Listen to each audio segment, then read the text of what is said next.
কলেজের পরীক্ষা দেওয়ার জন্য রোববার বিকালে মায়ের সঙ্গে গ্রামের বাড়িতে যাওয়ার কথা ছিল লামিয়ার। সেজন্য শনিবার মার্কেট থেকে কিছু কেনাকাটাও করেন। রাত ৮টার দিকে মা রোমা বেগম ছোট মেয়েকে নিয়ে বাসার পাশেই মাদ্রাসায় যান। সেই সুযোগে রাত ৯টার দিকে রুমের ভেতর গলায় ফাঁস দেন জুলাই আন্দোলনে শহীদ জসিমউদ্দিনের ১৭ বছরের কলেজ পড়ুয়া মেয়ে লামিয়া। টের পেয়ে স্থানীয় বাসিন্দারা উদ্ধার করে শহীদ সোহরাওয়ার্দী হাসপাতালে নেওয়ার পর শেষ নিঃশ্বাস ত্যাগ করেন তিনি।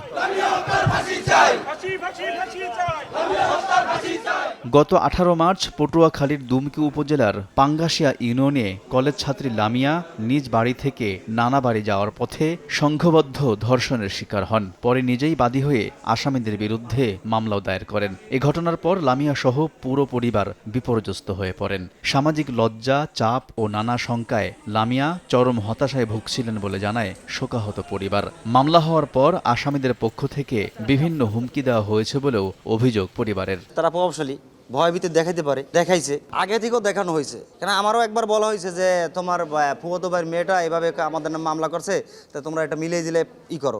আমরা বলতেছি যে এটা দেখা গেছে ধর্ষণের বিচার ধর্ষণ আদালত করবে। খবর পেয়ে হাসপাতালে ছুটে আসেন বিএনপি, এনসিপি নেতাকর্মী ও জুলাই ফাউন্ডেশনের কর্মকর্তারা। এ সময় ধর্ষকদের সর্বোচ্চ শাস্তি দ্রুততম সময়ের মধ্যে নিশ্চিত করার দাবি জানান। আজকের এই সরকার এই জবাবটা কি দেবে, আসলে এটা বলার কোনো ভাষা নাই। শুধু এটাই বলবো, আর কেন লামিয়া যাতে এইভাবে নিজের লজ্জা ঢাকার জন্য নিজের গলায় ফাঁস না নিতে হয়, সেটা অন্তত এই সরকার যে কয়দিন আছে সেটা নিশ্চিত করুক। শহীদদের পরিবাররা রয়েছে, তাদের নিরাপত্তা ছিল এই রাষ্ট্রের সর্বপ্রথম দায়িত্ব, কিন্তু এই নিরাপত্তা দিতে রাষ্ট্র ব্যর্থ হয়েছে, সেটাই আমরা প্রমাণ পেলাম। আমরা আমাদের মাকে কখনো আমাদের বোন লামিয়াকে ফিরিয়ে দিতে পারবো না। ধর্ষকের প্রকাশ্যে এই মৃত্যুদণ্ডের ব্যবস্থা করতে হবে।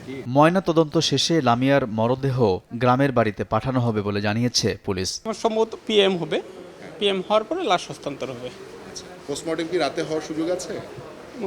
এখন এটা ডাক্তার বলতে পারবে, হাসপাতাল কর্তৃপক্ষ বলতে পারে। আলতাফ হোসাইন, সময় সংবাদ, ঢাকা।